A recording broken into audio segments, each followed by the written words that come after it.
Chapter 1. The Race Begins. The Dilemma of Illusion.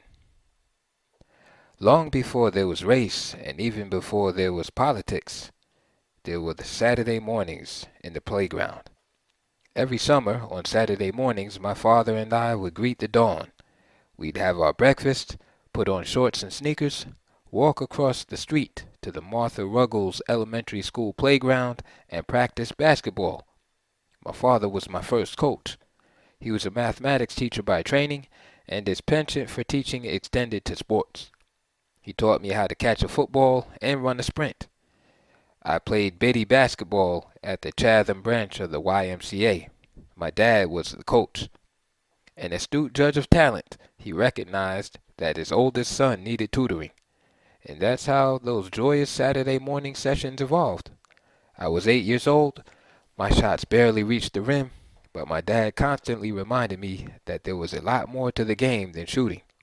He said that by the time I was able to hit the rim consistently, I'd have an idea of how to play the game. So we worked on fundamentals: dribbling, passing, catching. Now and then we play a game of one-on-one. He always won. For a change of pace, we'd run a foot race. He won that too. But what I loved most about Saturday morning was the bonding. Those practice sessions gave me an opportunity to be with my father, and be with him on a relatively equal playing field. At every turn, I measured my physical prowess against my father's. At every picnic, on every long walk, I challenged him to a race, keeping mental notes all along, noting how long he had to run hard before easing up and letting me win. He was still father, I was son. But I knew that one day, if I became strong enough, quick enough, big enough, competent enough, the dynamics of our athletic relationship would change. Those memories, carefully tucked away in my heart, are what make sports reverberate in my soul. Not covering the big games, interviewing celebrities and superstars, but childhood recollections of a boy trying to please his parents. The deepest, most ancient pull of sports, for me, has always been emotional. Race was something you did on the sidewalk, or in a dusty road on the way home from school. In the beginning, speed and quickness didn't have a color. My father tried to shield his 3 children from the brutality of the racial struggles that swirled about us in the 1950s. Every now and then he'd talk about some slight or indignity he suffered at the hands of a white person. Mostly he insulated us from the unfolding drama of the Civil Rights Movement. Jackie Robinson desegregated Major League Baseball 3 years before I was born. But my father wasn't much of a baseball fan, so I wasn't shellacked in Jackie's legend of black Americans in the United States. My mother was not an avid sports fan, but she was the lion in my soul. Her brother, my Uncle Eddie, was a prize fighter in his younger days. My father called him the Canvas Kid. One day when I complained about Billy Boy, our next-door neighbor, my mother didn't advise me to turn the other cheek, or to ignore him, or to tell his mother.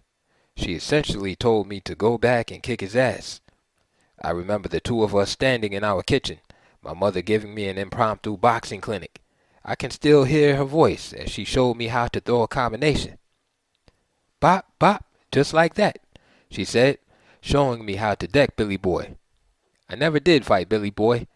I faced him in the yard soon after my mother's tutorial, but couldn't bring myself to throw the first punch. This was my first lesson in combat. Power without heart and strategy is meaningless. My mother laid out the racial facts of life for me. She burst my bubble in our kitchen one afternoon when she said casually that there were more white people than black people in the United States. I was stunned. In my segregated world on Chicago's South Side, black and brown were the dominant colors. In my world, white people were there, but not there, invisible. The stores, the laundromat, the record shops, my schools. If whites were the majority, where were they? Why didn't I ever see any? Of course, the answers to these questions flowed into the larger ocean of segregation and racism. That, in turn, flowed back to the ritual my dad and I enacted when we watched sports. I learned about race and racism in front of the TV set. My father and I watched football games upstairs in our bungalow on 78th and Calumet. We sat and cheered on the red leather seat my dad had pulled out of our 56 Mercury station wagon. Televised football didn't make a lot of sense to me back then. The images were too crowded, too small, too gray. The fun of it was cheering, and cheering interest was simple in our house. We rooted for the team with the most black players. We cheered for the hometown clubs, the Bears and White Sox. But aside from that, the general rule of thumb was that we cheered for the team with the most colorful presents.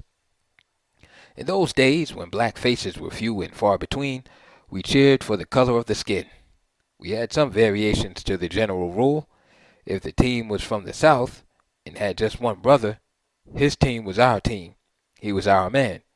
Didn't matter who the athlete was underneath his uniform or his skin. His true character was less significant than his presence. Out there on the field, he became the torchbearer for the race. Content of character mattered only to the extent that we prayed these pioneers wouldn't embarrass the race. The ritual my dad and I engaged in was one that took place among black sports fans and non-fans throughout the United States. The ritual went further back than Jackie Robinson, Joe Louis, or Jesse Owens. It probably went all the way back to the heavyweight prizefighter Jack Johnson in 1910, when the telegram runners passed through black neighborhoods calling out round-by-round progress of Johnson's historic fight with Jim Jeffries, the first Great White Hope. When Johnson defeated Jeffries on July 4, 1910, black communities across the country exploded in celebration. Other parts of the nation exploded with violence. As news of Johnson's victory spread, mobs of angry whites beat up and, in some instances, murdered blacks. Many whites feared that the black community might be emboldened by Johnson's victory over a white man. And they were not mistaken. Those early symbolic victories were soul food. Symbolic representation was the rule of the day, part of a timeless ritual throughout the United States melting pot of ethnicity. Jews cheered for Jews, Irish for Irish, Italians for Italians. But the predicament of black Americans was more complex, precarious, and sometimes seemed even hopeless. African Americans were so disconnected from the American dream that sports often seemed the only venue where the battle for self-respect could be vigorously waged. My parents and their parents sat around their radios, listening to Joe Louis fights, living and dying with every punch. Louis was fighting for himself and his country, but he was also fighting for a black nation within a nation. Every time Jackie Robinson went to bat, he did so for that elusive, ever-evolving state of mind called Black America.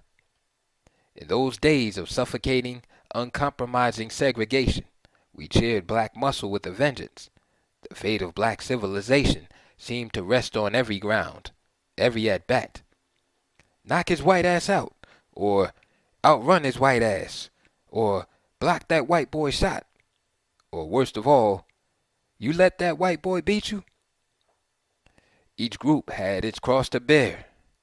But although Jews and Italians and Irish and all the other mingling European races could look forward to assimilating, assimilation was practically impossible for African Americans. The indelible marking of skin color made it so. Early in the formation of the United States, blacks became the designated drivers of the scapegoat express. We were the indecent others. The nation needed a permanent workforce and a permanent pariah. African Americans, by virtue of some 17th century decree, got the job. No amount of education, no amount of wealth could remove the stigma of race. The paradox and dilemma of virulent racism is that our exclusion became the basis of our unity. The next 200 years of our existence were defined by reacting to racism. So our cheering assumed a deeper meaning. We were cheering for our very survival. Black athletes became our psychological armor, markers of our progress, tangible proof of our worth, evidence of our collective soul.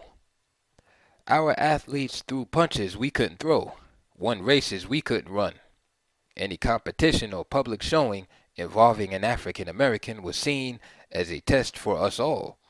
The job of the athlete was to represent the race. This was a heavy burden on the one hand, but on the other it represented a noble, time-worn responsibility. You always represented. Paul Robeson, All-American football player, activist, orator, singer, actor, never forgot his first day as a freshman football player at Rutgers when white teammates tried to kill him and nearly succeeded. Robeson never forgot his father's angry reaction when he was informed that his son was thinking about quitting the team and Rutgers. His father told him that quitting was not an option, regardless of how trying conditions became. When I was out on a football field or in a classroom or just anywhere else, I was not there just on my own. I was the representative of a lot of Negro boys who wanted to play football and wanted to go to college, and as their representative, I had to show that I could take whatever was handed out. The attitude exemplified by Robeson's father was widely embraced by African Americans. The idea that we were each connected to a national black community by a common experience, a common condition, and a common cause was commonplace.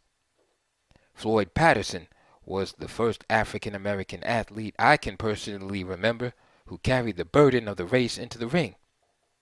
Patterson became heavyweight champion in 1956, the youngest ever at the time. Soft-spoken and self-effacing, Patterson was the perfect media story. A young, wayward black boy transformed by a caring white patron, Customado, into a champion. In June of 1959, he defended his title against Ingemar Johansson and was pummeled without mercy. Johansson knocked Patterson down 7 times in 3 rounds, and to many of us, it felt as if black folks had been knocked out. But Patterson came back and won the rematch in June 1960, becoming the first fighter ever to regain the heavyweight championship. This was one of those psychic victories for black America, all the sweeter because Patterson proved all his doubters wrong. But then things got complicated.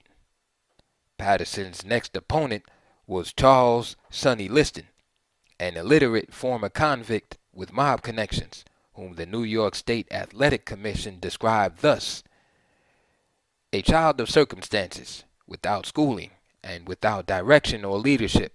He has become the victim of those with whom he has surrounded himself. The scholar Maurice Berube called Liston the stereotypical nightmare of the bad nigger, the juvenile delinquent grown up. That was the first time I was confronted with the new complexities of race brought on by the nascent civil rights movement. Liston was no Floyd Patterson. That is, he was not the model civil rights Negro, beloved by all, especially by whites. So here were 2 black men fighting for the championship. Liston was regarded as a pariah. Patterson was cast as the good black. Even John F. Kennedy, the President of the United States, weighed in, telling Patterson that he had to, quote, beat that guy, because a Liston victory would not be in the best interest of the Negro image. The fight definitely was not in Patterson's best interest. Liston pulverized Patterson in their first fight in September 1962, knocking him out in 2 minutes of the first round. Even Malcolm X, like Liston, a threat to both whites and the civil rights model, weighed in on the 1963 Liston-Patterson rematch, expressing the hope that Liston would, quote, shake Patterson up. That he did. Liston beat Patterson even worse in their 1963 rematch. Then along came Cassius Marcellus Clay. Clay triggered an odd transformation in the country, in my household, and within the African American community. Liston's mob connections were one thing, but Clay's connection to the black Muslims frightened a lot of blacks and whites a whole lot more. He had been recruited into the Nation of Islam by none other than Malcolm X, the radical minister who spoke of whites as blue-eyed devils. Suddenly, big bad Sonny Liston was redefined. He became reassuring to an older generation of blacks who, like the old heavyweight model Liston, represented and were intimidated by Clay's brashness and connection to the Nation of Islam. A conservative segment of the community was screaming, quote, "Enough of this militant business. Enough of this talk of separation of blue-eyed devils." They hoped that Clay would be crushed, silenced, dashed to bits by the bear. It didn't happen. Clay the radical defeated Liston the thug to become heavyweight champion. Later he fought Patterson and humiliated him in defeat because the former champion refused to call Clay by his new name, Muhammad Ali. Those of us who were younger and beginning to develop a more militant racial consciousness were thrilled by Ali. We called any black person who refused to call Ali by his name old Negroes, Uncle Toms, or the white man's niggas. Ali became the first universal, seemingly omnipresent black man. He said things we only imagined saying, did things many of us had never conceived of doing. He shunned his slave name, Clay, for Ali. He refused to be inducted into the U.S. Army and risked everything, including the heavyweight championship, for principle. When Ali was stripped of his title, it was as if he were being whipped by the overseer, like those, quote, bad nigger slaves of old. Publicly. We were outraged at the injustice, but inspired by his courage and fearlessness, which were as strong outside the ring as they were within the four corners. Ali was my Jackie Robinson, the sports figure who transcended sport to become a true role model. His example gave many of us strength, black and white, rich and poor. For me, Ali brought home the concept of principle, that there was something greater in life than wealth. Though wealth has its place, something greater in life than fame. Though fame has its place, and he taught me that in the right hands, wealth and fame, the fruits of athletic success, could be used as a tool in the ongoing struggle. My junior and senior years in high school were dominated by two shocking events: Malcolm X's assassination in February 1965 and Dr. King's assassination in April 1968. When I left for Morgan State in August of 1968, my head was filled with conflicting visions of unity and revolt. Dr. King's dream and Malcolm's warning of blue-eyed devils. There were kernels of truth in each vision. When my dad and I watched football games on that black and white TV, the black athlete, low in numbers, with so much to prove, was a symbol. The struggle was about representation on the field. Ultimately, I realized that cheering for the team with the most black players begged the question. By the summer of 1968, my dilemma, our dilemma as athletes, was where we fit into the black power equation, what our role was to be in the liberation movement. From Jack Johnson to Joe Louis, from Jackie Robinson to Wilma Rudolph, black athletes had been effective symbols. How could African American athletes now become the energy inside the movement? I figured the first step was to become part of strong black institutions. I made my college football debut in Yankee Stadium on September 28, 1968, my freshman year. Morgan State versus Grambling State in an eagerly awaited showdown between two titans of black college football. It wasn't much of a debut, one of four freshmen to make the squad. I was in uniform but didn't play in the game. I was just happy to be there. This was our first game of the season, Grambling second. Both teams were on the roll. Morgan hadn't lost since the fourth game of the 1964 season, a span of 26 games. Grambling was the defending black national champion. The teams had played each other only once before, in 1945. Back then, using a band and a football team, Ralph Waldo Jones, the Grambling president, sought to turn Grambling into the Notre Dame of black college football. Eddie Robinson, going strong as the Grambling coach in 1968, was hired in 1941 as part of President Jones's plan to put the tiny school in northern Louisiana on the map. Robinson's first big move following World War II was to play Morgan, a nationally recognized power. Morgan won that 1945 meeting 35-0. But Robinson kept working. Grambling kept improving, and by September 1968, Grambling had more players on professional football rosters than any other college except Notre Dame. This game against Morgan would be the crowning glory for Grambling, and would put Morgan, which had built a second dynasty under its coach, Earl Banks, in the national limelight.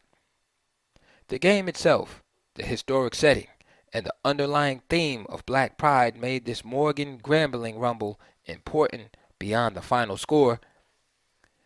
This clash between two historically black colleges in a major stadium in New York was a perfect illustration of the power of the African American college, the power of the African American consumer, and the power of the African American athlete at the historically black institution, all empowered to determine their own definitions of success. There were a number of forces that made the game a reality. Two beer companies, Rheingold and Ballantine, were fighting for control of market share. Rheingold was first. Ballantine, running a close second, agreed to sponsor the game with the idea of increasing its take of the lucrative black consumer market. The National Football League also supported the game. Buddy Young, one of the first African American stars in the league, had been Banks' teammate at Phillips High School in Chicago and now worked in the league commissioner's office. The National Football League had once ignored players from historically black colleges. The league had gotten religion in the past 5 years because players from historically black colleges were instrumental in helping the rival American Football League keep pace with the NFL and ultimately forced a merger 2 years later.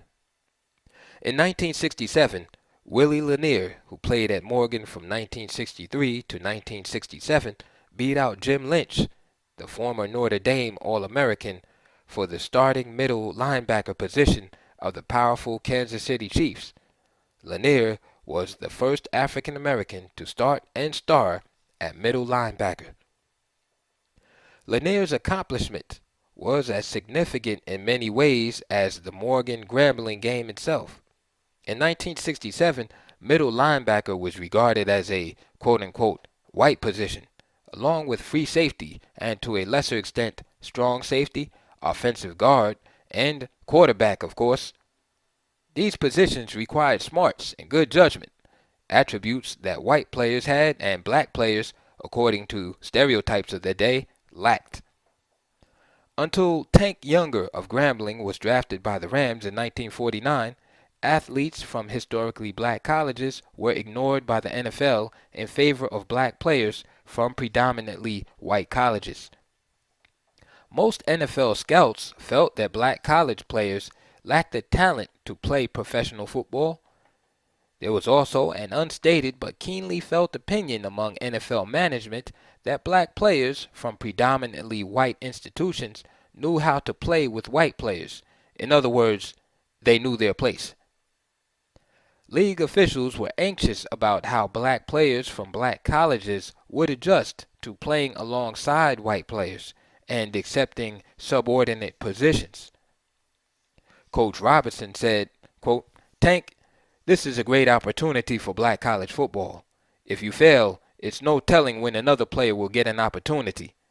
They'll say, we took the best you had and he failed."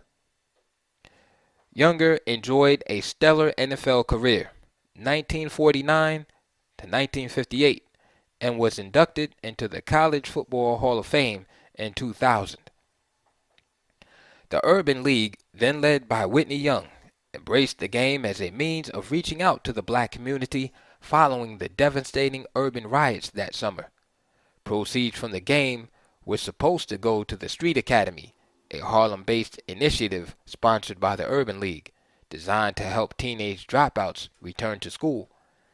Young, who had been denounced by fiery Congressman Adam Clayton Powell Jr. as, quote, Whitey Young, saw sponsorship of the game as a way to counter a growing sentiment that moderate civil rights leaders were selling out to white political interests. None of us was aware of it at the time, but the subject had become so heated that a former black school principal in New York City had been arrested in New York for making threats to assassinate Young. Roy Wilkins and other civil rights leaders who he thought were selling out the mass of African Americans to white interests in exchange for position, personal gain, and prestige. The internecine violence, symbolized by Malcolm's murder, reflected a complicated new development. Where previously our anger had been turned on whites, it was now also trained on those blacks who supposedly acted as agents of white interests, so-called Uncle Toms. Integration added a layer of complexity to black unity that hitherto had not existed. 8 months before the game, Sammy Young Jr., a freshman at Tuskegee Institute in Alabama, the black school founded by Booker T. Washington, went to a filling station about a block off the Tuskegee town square and used the white men's room. The white filling station owner was so enraged that a Negro had dared to use his toilet, a public facility, that he shot him dead. An all-white jury acquitted the owner. Robert Kennedy was murdered in June of that year. In August, the Chicago police routed protesters at the Democratic National Convention. The most traumatic event took place in April, when Dr. Martin Luther King Jr. was assassinated in Memphis. Dr. King's death triggered weeks of rioting across the country. With unrest and revolution erupting around the world, and with the civil rights movement in full and bloody bloom, Morgan Grambling was an intriguing subplot in the violent drama being played out in the United States.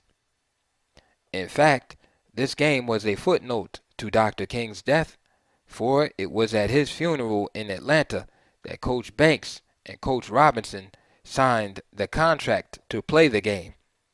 Although there was no formal dedication, the inaugural Morgan Grambling game would be played in Dr. King's memory. This added to the powerful spirit in Yankee Stadium that afternoon. The big question surrounding the inaugural Classic was whether there was enough interest in the game between historical black schools, one from Maryland, one from Louisiana, to attract a crowd in New York. Could they fill Yankee Stadium? When our Morgan State team bus rolled up beside Yankee Stadium the Friday before the game, the marquee in front shouted the answer in big, bold letters. Morgan vs. Grambling. Sold out.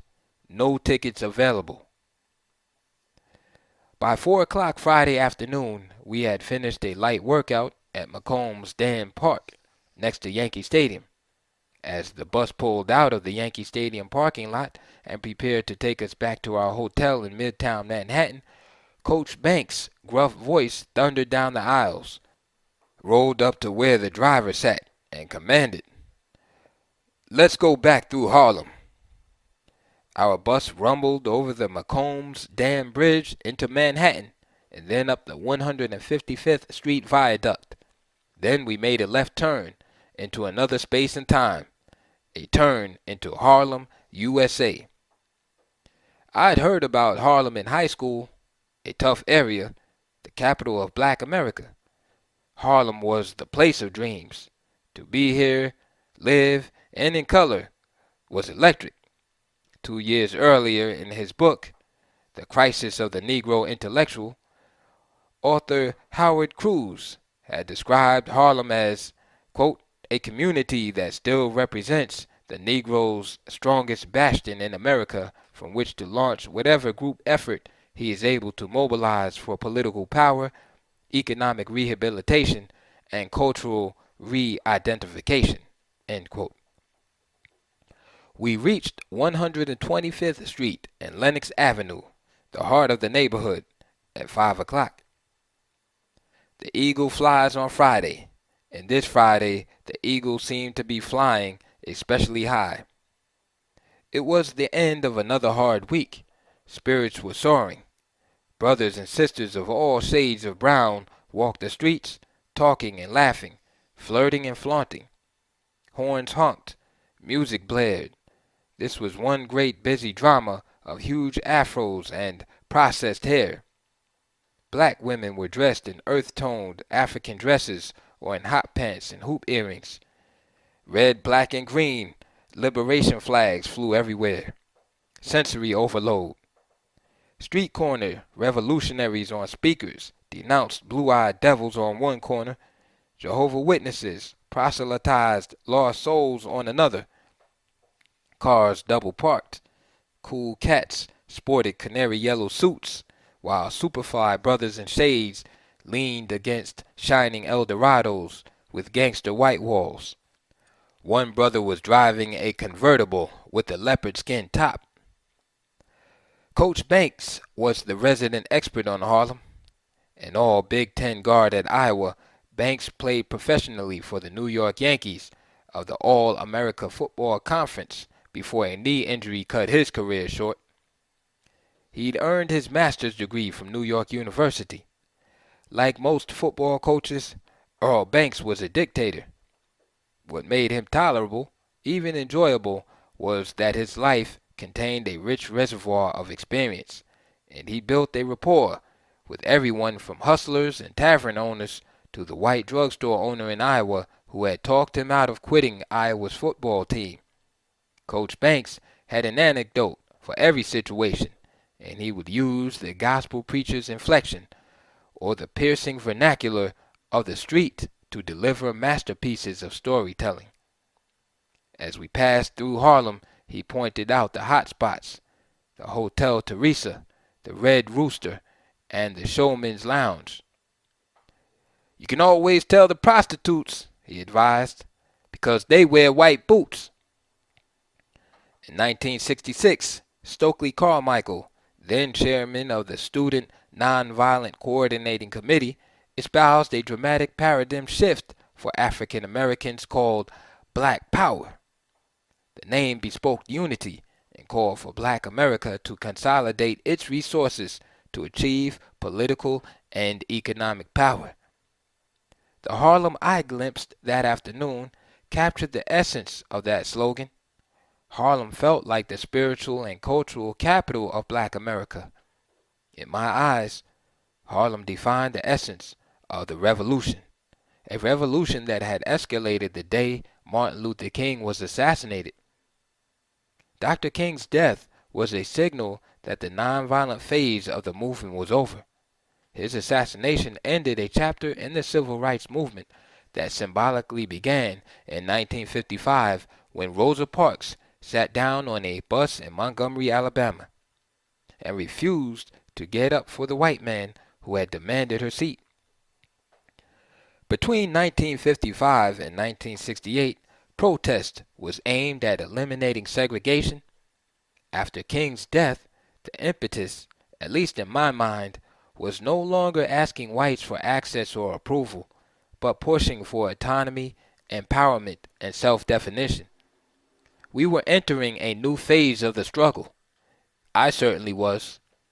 We were no longer appealing for understanding from white society or asking to be allowed into its castle.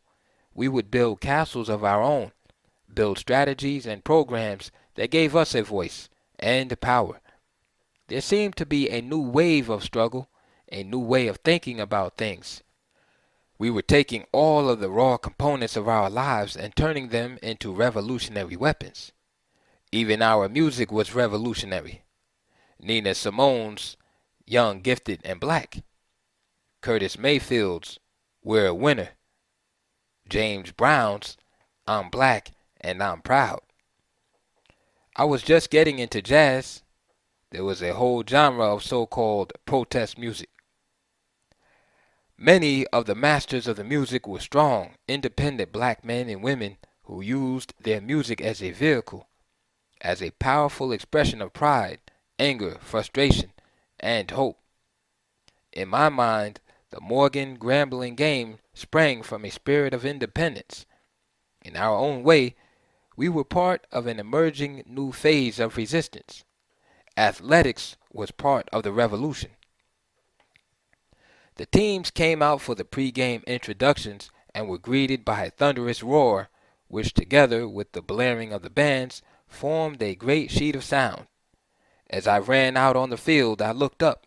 As far as I could see, nothing but Grambling black and gold and Morgan orange and blue. John Frenchie Fuqua, Morgan's star running back, remembered the only thing he was thinking about was not embarrassing himself when he ran out for the introductions.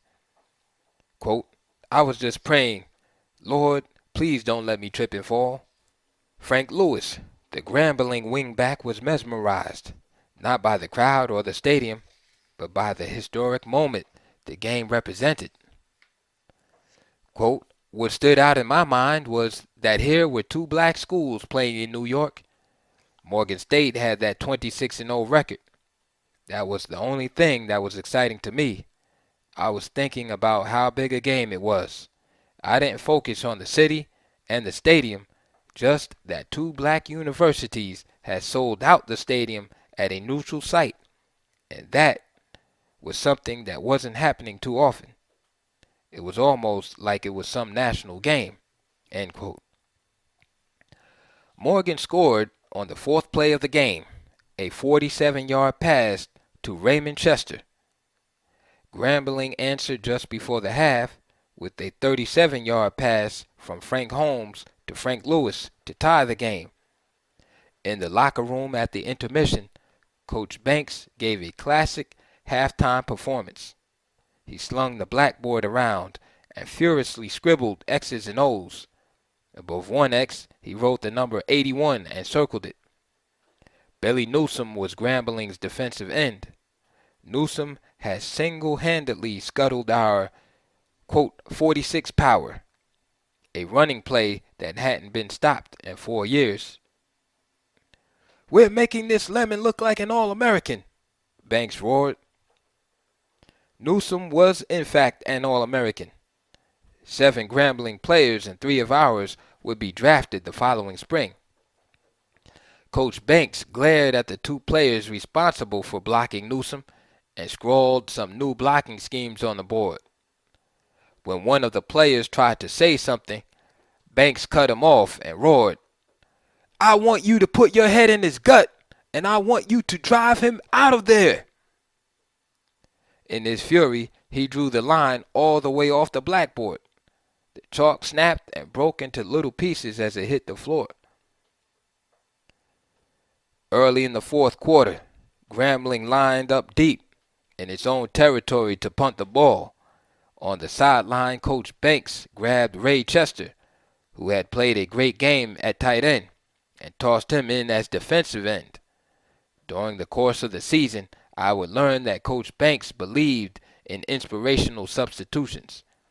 In the heat of the moment, if someone was screwing up, he'd roar, I need someone to rush the passer, or I need someone who can block. He'd grab the closest player and say, can you do it? The answer always had better be yes, or you might not play for the rest of your career. Chester stormed across the line and blocked the punt. The ball rolled out of the end zone for a safety, and Morgan led 9-7. Now, Eddie Robinson was forced to use Grambling's secret weapon, James Shaq Harris. In truth, Harris was anything but a secret. At 6'4", 215 pounds, with a powerful arm and a drop-back style, scouts predicted that Harris would become the first African-American quarterback to, quote-unquote, make it big in the National Football League. In the fall of 1968, quarterback was the sacred position reserved for white players only. The history of black quarterbacks in the NCAA and NFL was limited.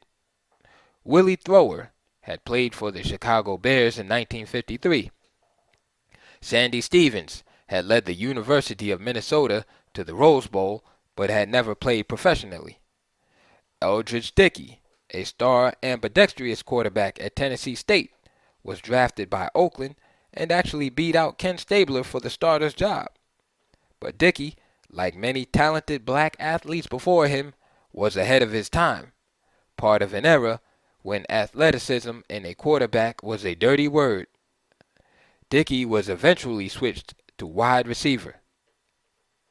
But Shaq had all of the quote-unquote necessities. Harris nearly passed up the opportunity to play professional football. Drafted by the Buffalo Bills in the 8th round of the 1969 draft, Harris was demoralized over not being drafted sooner. He felt slighted and devalued. If not for a pep talk from Eddie Robinson, his coach and mentor, Shaq might not have reported to camp.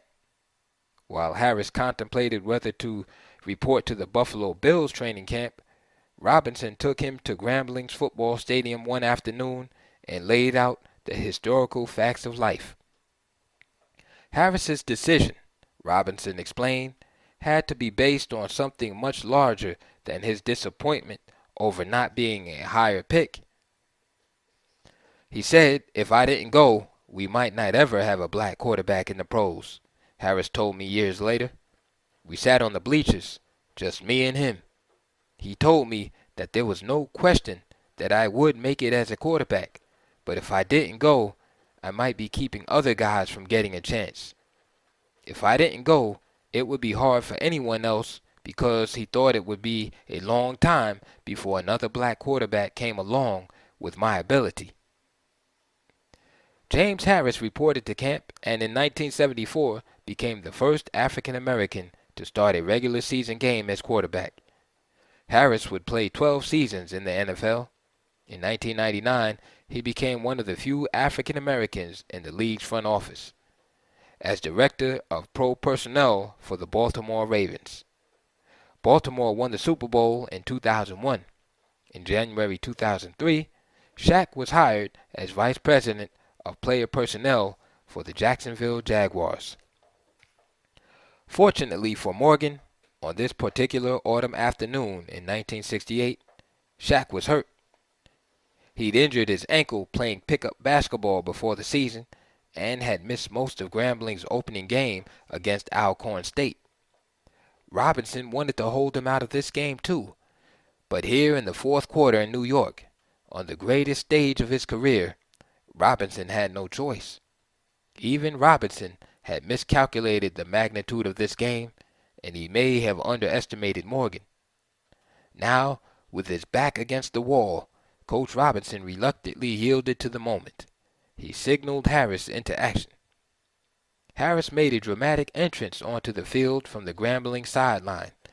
He made his way slowly, visibly limping. He ducked into the huddle as Grambling fans went wild. 4 times the officials had to stop the clock as the frenzied crowd drowned out Harris in his attempts to call the signals. Grambling started on its own 23-yard line with 3:36 left to play. Harris completed 4 passes on the drive. Zip to Charlie Joyner. Zip to Lewis. Zip to Joyner.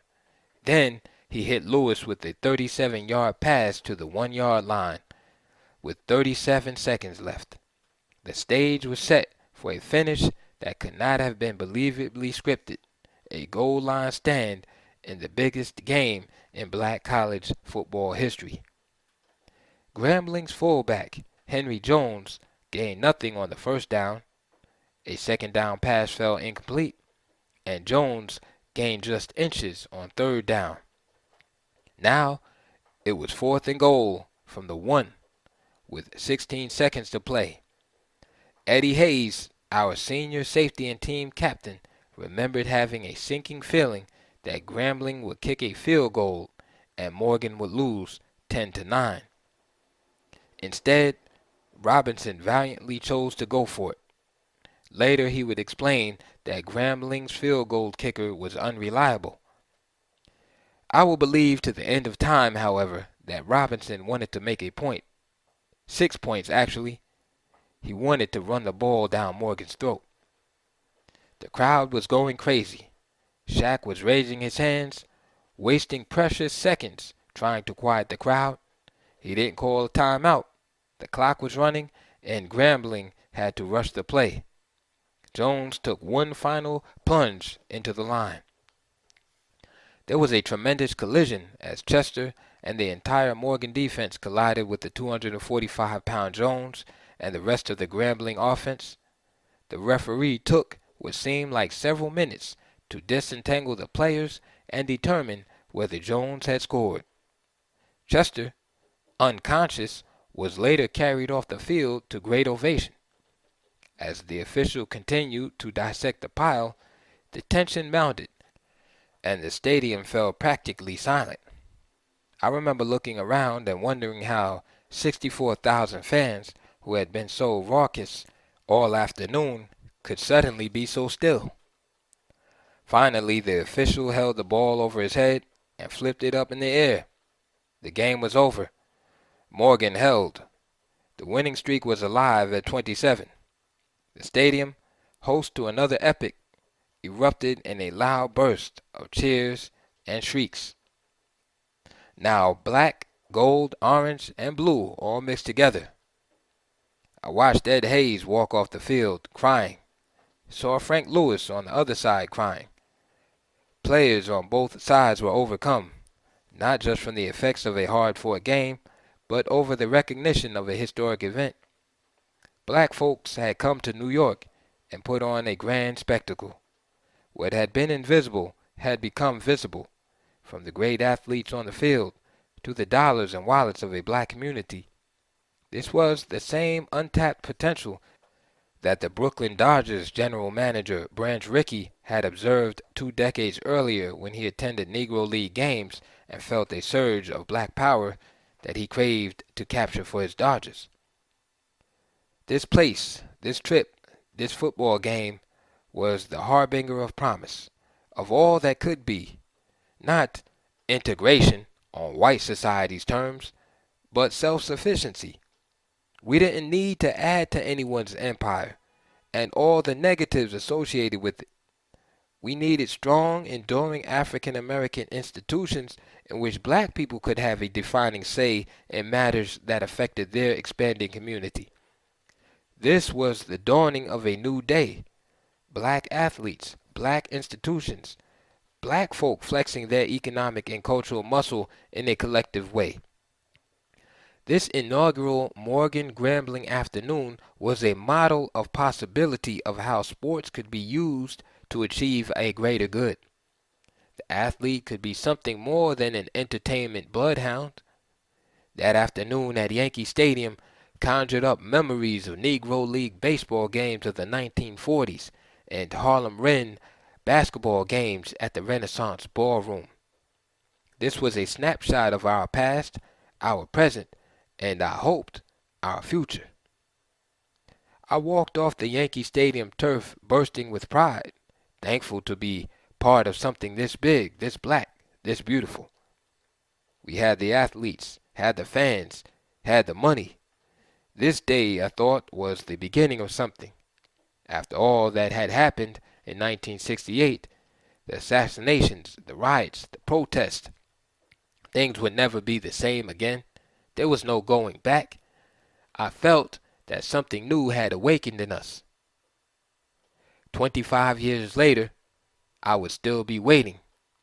The dream was a mirage. Harlem, 2003. Spirits echo as another dawn overtakes Harlem. Soft bursts of purples, oranges, and blues fan out over the Harlem River. Amber street lights framed by my living room window glow like fireflies peeking through a scattering of trees. Buildings cast long shadows in all shapes and sizes. The morning's pastels illuminate ribbons of highways and rails that bring in the noise and funk from the suburbs and points north, the wild beats of the inner city, the jungle rhythms, the soul that inspires so much romance and lore, yield to this peaceful early morning interlude, a warm-up act for the bustling, full-scale drama of daybreak. This is my home. This is Harlem. The area is Sugar Hill. The building is 409. For most of the 1930s, 1940s, and 1950s, 409 Edgecombe Avenue was one of the most prestigious addresses in Harlem for African Americans. The building was completed during World War I. The first black family moved into 409 in 1929. The building quickly became home for many luminaries of black society. W.E.B. Du Bois, the father of black sociology, Walter White and Roy Wilkins, executive secretaries of the NAACP, Thurgood Marshall, the first black Supreme Court justice, Jacob Lawrence, artist, Elizabeth Catlett, sculptor, Lucky Roberts and Jimmy Lunsford, musicians, Marvell Cook, who worked as Du Bois's field secretary, lived in 409 from 1932 until her death in 2001. Cook once told me that the great Babe Ruth lived at 409 in the early 1920s and kept an apartment on the 13th floor. A number of New York Yankees had lived in 409, she said. I never heard that, but it made sense. Yankee Stadium is a 15-minute walk from 409.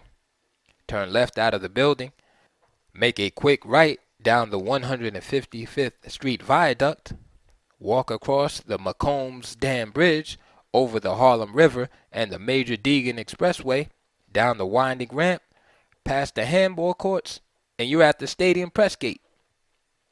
What an amazing transition. When I walked off the field in 1968, I never would have guessed that the arc of time would carry me back to Harlem.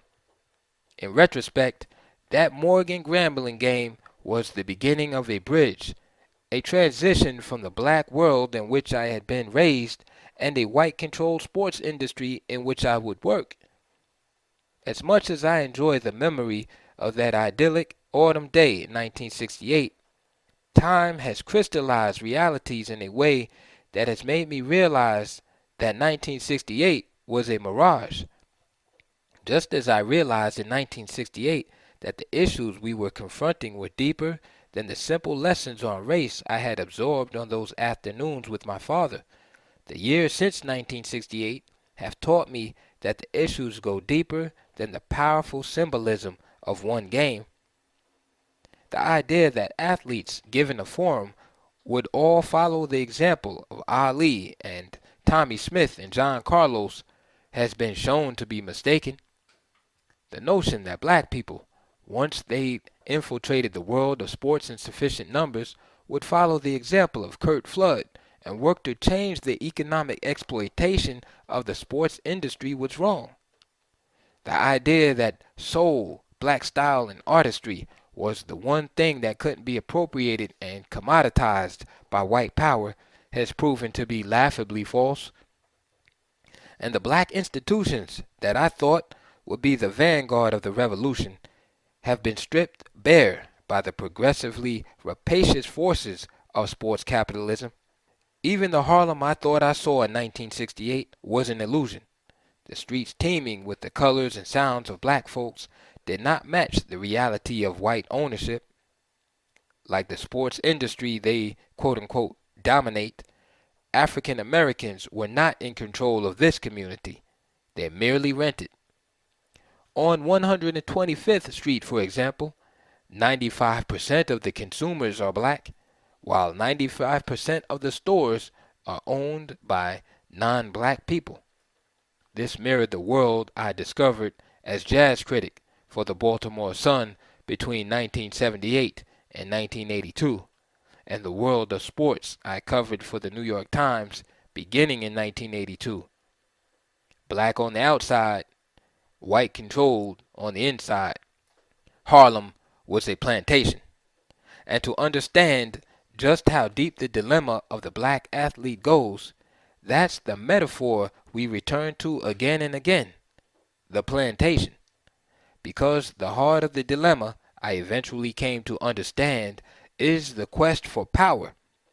Power as illustrated by on-the-field representation, power as demonstrated in off-the-field control, power as symbolized by physical domination, power articulated as political revolution. The plantation is the enduring metaphor because that quest for power began with the attempt to assert control over our individual lives and freedom in the hellish years of literal bondage. For black athletes in the United States, the roots of black muscle are buried in the blood-soaked plantations of Virginia, South Carolina, Mississippi, and Georgia, where the majority of slaves were first brought to America for their physical labor. The plantation is where the black athlete's dramatic march through history began. The roots of this tribe of black athletes run deeper than the fable of Jackie Robinson, deeper than the myth of Joe Louis or the legend of Jesse Owens, deeper even than the spectacle of a defiant Jack Johnson pummeling the great white hope into submission at the turn of the century. To understand the plantation is to begin to understand the present dilemma. So it's to the plantation that we will return to begin to unravel the dimensions of the black athlete's centuries-long quest for power.